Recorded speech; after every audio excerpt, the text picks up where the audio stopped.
मैं यहाँ पर जगन मोहन रेड्डी साहब का पैगाम आप तक पहुँचाने के लिए लाया हूँ। आज मिथुन रेड्डी साहब जो हमारे लोकसभा के लीडर हैं, वो भी यहाँ पर रहना था, मगर आखिरी में कुछ मुश्किल की वजह से यहाँ पर नहीं आ सके। मगर मैं इस मंच से आप लोगों को बताना चाहता हूँ कि YSR Congress party all India Muslim personal law board के साथ है। YSR Congress party supreme court में केस डाली हुई है। जॉइंट पार्लियामेंट्री कमेटी को लिख कर दी है कि हम इस बिल के खिलाफ हैं। लोकसभा में मिथुन रेड्डी साहब ने ठहर कर बात भी किया और इस बिल के खिलाफ भी वोट दिया। राज्यसभा में वाईवी सुब्बा रेड्डी साहब जो हमारे लीडर, उन्होंने ठहर कर बात भी किया और सारे वाईएसआर कांग्रेस पार्टी के एमपीज ने उसके खिलाफ वोट दिया। हम लोग आपको ये बताना चाहते हैं कि आंध्र प्रदेश में चाहे कैसे भी हालात हों, चाहे हम पे कितने भी मुश्किलें मुसीबतें आ जाएं, जगन मोहन रेड्डी साहब ने जो वादा किया था इलेक्शन से पहले कि हम माइनॉरिटीज के साथ रहेंगे, उसी के मुताबिक हम आज मुस्लिम समाज के साथ, माइनॉरिटीज के साथ ठहरे हुए हैं, बोलकर मैं बताना चाहता हूं। आप सब जानते हैं वक्फ बाई यूजर्स की क्या मुसीबतें हैं, लिटिगेशन से क्या मुसीबतें होती हैं। अभी जो है हजरत बता रहे थे कि आने वाली नस्लों तक जो है इसका जो है असर हो जाएगा। मैं ज्यादा वक्त आपसे नहीं लूंगा क्योंकि मुझसे भी और अच्छे बात करने वाले लोग यहाँ पर हैं। मगर ये बात जरूरी है कि आज हमारे मसाजिद, खबरस्तान, ईदगाह, खानखा, दरगाहों को बचाने के लिए हम सबको एकजुट होना जरूरी है। हमको जमीन पर इस तरीके का इत्तेहाद बताना जरूरी है। सुप्रीम कोर्ट में लड़ना भी जरूरी है, मगर डेमोक्रेटिक प्रोसेस में जो हमको हक और हुकूक है उसके दायरे के अंदर चाहे कोई भी मीटिंग बुलाई जाए, all India Muslim personal law board की तरफ से हम लोगों को इत्तेहाद का इसी तरीके से सामने आकर उनको जो है ताकतवर बनाना है। मैं आप लोगों को बताना चाहता हूं कि इस बिल के बारे में चाहे कितनी भी देर बात करें उतनी कम होगी, मगर आप सब जानते हैं कि ये बिल बिल्कुल गलत है, सिर्फ मुसलमानों के साथ डिस्क्रिमिनेटरी है।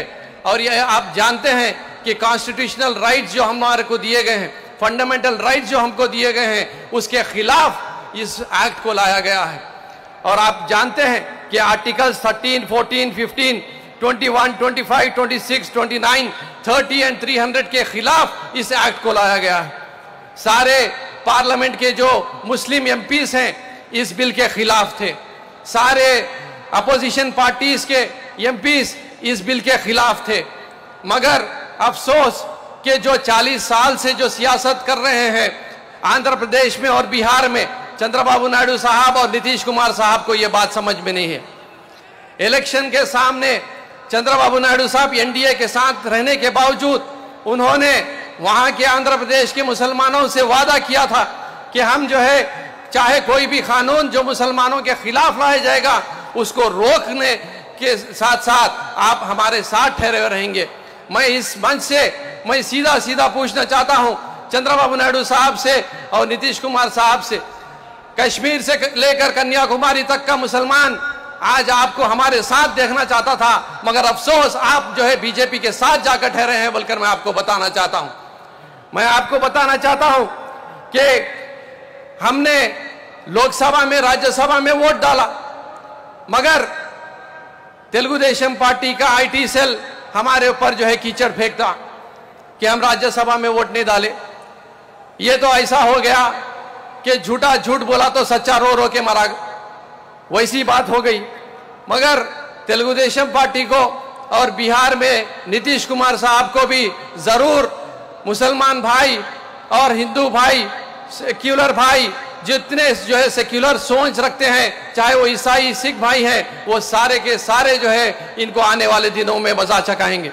मैं आप लोगों को बताना चाहता हूं कि जब वाईएसआर कांग्रेस पार्टी जब हुकूमत में थी तो वक्फ के जायदादों को बचाने के लिए एक स्पेशल जीवो नंबर 60 लेकर आई जगनमोहन रेड्डी साहब के वजह से, जिसमें पंचायत राज डिपार्टमेंट को, स्टैम्प्स एंड रजिस्ट्रेशन डिपार्टमेंट को, म्युनिसिपल डिपार्टमेंट को, रेवेन्यू डिपार्टमेंट को भी उनको बताया गया, बोला गया कि प्रोटेक्शन ऑफ वक्फ प्रॉपर्टीज भी उनकी जिम्मेदारी रहेंगी और कहीं पर भी जो है इलीगल तरीके से कोई कंस्ट्रक्शन नहीं हो सकता या इलीगल तरीके से कोई जमीन बिक नहीं सकती।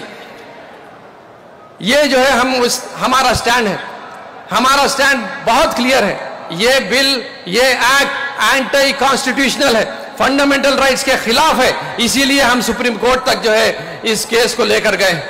मैं सलाम करना चाहता हूं, मैं शुक्रिया अदा करना चाहता हूं जो मेरे हिंदू एमपीज ने, सिख एमपीज ने, ईसाई एमपीज ने जो हम मुसलमानों के लिए वो पार्लियामेंट के, लोकसभा में, राज्यसभा में हमारे मुसलमान एमपीओं के साथ जो साथ दिया है, मैं उन सब का भी शुक्रिया अदा करता हूं। मैं शुक्रिया अदा करता हूं वो सारे लीडिंग एडवोकेट्स का जो ये मुसलमानों के तरफ से जो हिंदू एडवोकेट्स हैं जो आज हमारे साथ ठहर कर लड़ रहे हैं। मैं आप लोगों को ये बताना चाहता हूं कि all India Muslim personal law board जितने चीजें बता रही है, चाहे वो पत्ती गुल का हो, चाहे ह्यूमन चेन का हो, चाहे धरना का हो, चाहे इस तरीके के मीटिंग्स का हो, आप लोग ये मत समझिए कि अगर मैं नहीं जाऊंगा तो क्या हो सकता है। नहीं मेरे भाई, जब तक आप लोग इस तरीके से सामने आकर आपका इत्तेहाद नहीं दिखाएंगे तो all India Muslim personal law board भी कहीं ना कहीं कमजोर हो जाएगा। हमारी लड़ाई को आगे लेके जाने के लिए all India Muslim personal law board का साथ देना जरूरी है। आप लोग हाथ उठाकर ये बता दीजिए सारे तेलंगाना और आंध्रा के मुसलमानों को कि दारुसलाम से जो तहरीक शुरू हुई है इसको हर जिले के हर हेडक्वार्टर में लेकर जाके बताएंगे। हम बता देंगे कि चाहे चंद्रबाबू नायडू साहब को रहो, चाहे मोदी साहब को रहो, कि मुसलमान इत्तेहाद है और इस बिल का और इस एक्ट का जो है खिलाफ है।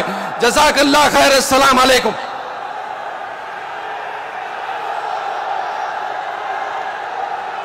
अगर उमर भाई आपकी इजाजत है तो एक छोटा सा शेर बोलते निकल जाऊं। वसीम बरेलवी साहब का शेर है, उसूलों पर जहां आंच आए, उसूलों पर जहां आंच आए टकराना जरूरी है, जो जिंदा हो तो फिर जिंदा नजर आना जरूरी है। ये है तो सबके लिए हो, ये है तो सबके लिए हो, ये जिद हमारी है। इस एक बात पे दुनिया से जंग जारी है। मैं खतरा होके भी तूफान से जंग लेता हूं, मैं खतरा होके भी तूफान से जंग लेता हूं। मुझे बचाना समंदर की जिम्मेदारी है। ये इस तहरीक के नाम है। अस्सलाम वालेकुम व रहमतुल्लाहि व बरकातुहू।